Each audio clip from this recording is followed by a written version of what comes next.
여랑야랑 시작합니다. 정치부 이동훈 기자 나왔습니다.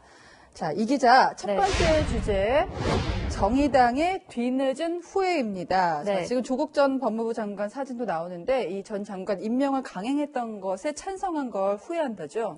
네, 정의당의 청년 정치인들이 준연동형 비례대표제 관철을 위한 것이었지만 국민의 기대에 미치지 못했다고 반성했습니다. 조국 전 장관의 임명에 대해 단호한 입장을 밝히지 못했습니다. 정의당은 힘이 없으니까 타협하는 것이 아니라 더 치열하게 싸웠어야 합니다. 힘이 없으니까 타협했다는 얘기가 선거법 개정안을 위해서 어쩔 수 없이 조국 전 장관 임명에 찬성을 했다 이 얘기잖아요. 사실은 조 전 장관이 정의당 쪽하고는 인연이 꽤 있지 않습니까? 네, 특히 고 노회찬 정의당 의원과 막역한 사이였습니다. 노회찬 의원은 지난 2014년 서울 동작을 보궐선거에 출마했는데요. 조 전 장관은 당시에 더불어민주당 전신인 새정치민주연합 후보가 아니라 정의당 후보인 노회찬을 찍어달라고 호소했습니다. 새정연에게 한 석을 더해주는 게 이 동작과 대한민국을 바꿀까? 아닌 것 같다는 겁니다. 노회찬을 선택하시는 게 동작을과 대한민국을 바꾸는 그런 신의 한 수가 될 것이다 생각합니다. 저 선거운동이 상당히 화제가 됐었어요. 그러니까 조국 전 장관 입장에서는 좀 정의당의 지금 얘기가 좀 섭섭할 수도 있을 것 같은데요. 그 정의당이 이 선거법 개정을 추진한 이유가 비례대표 의석을 더 확보하기 위해서였잖아요. 그런데 이것도 좀 어려울 것 같다면서요. 그 더불어민주당의 비례정당 더불어시민당에 열린민주당까지 등장했기 때문인데요. 최근 한국갤럽 여론조사에 따르면 보시는 것처럼 정의당은 비례대표 정당 지지율에서 열린민주당과 같은 9%를 기록했습니다. 이대로 선거 결과가 나온다면 4-5석 정도 받게 되는 건데요.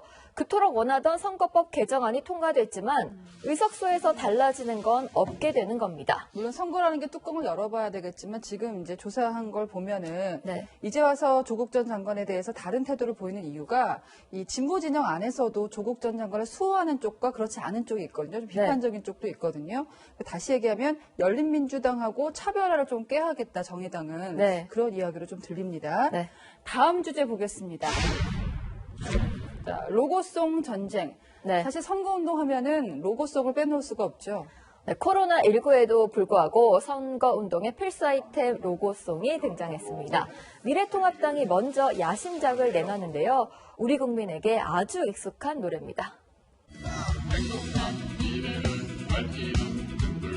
저기에 불타는 미래통합당 희망과 행복이 함께하는 사람들 기호일관 미래통합당.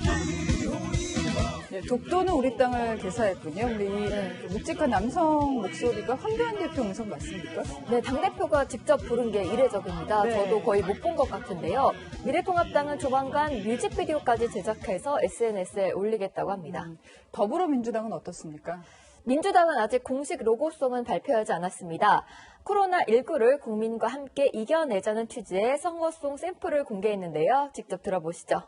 우리가 함께 힘을 하나로 함께하면 이길 수 있답니다.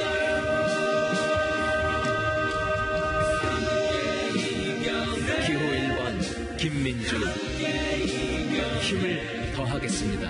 우리 함께 힘내세요.